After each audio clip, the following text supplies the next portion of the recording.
జై శ్రీమన్నారాయణ. నేను ఇప్పుడు తిరుప్పావ 22వ పాశురం పాడబోతున్నాను. ఆండా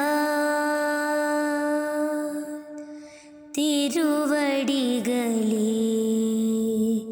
ശരണം അങ്കന്മാജ്ഞാലത്തരശൽ അഭിമാന ഭംഗമായി വന്ന് നിൻ പള്ളിക്കട്ടിൽ കീശേ செங்கமிருப்பார் போல் வந்து தலை பெய்தோ கிங்கினி வாய்ச்செய்த தாமரை பூ போல் செங்கன் சிரிச்சிறிதே மேல் விழியாவோ திங்களும் ஆதித்யனும் எழுந்தாற்போல் அங்க நிறந்தும் கொண்டு எங்கள் மேல் நோக்குதி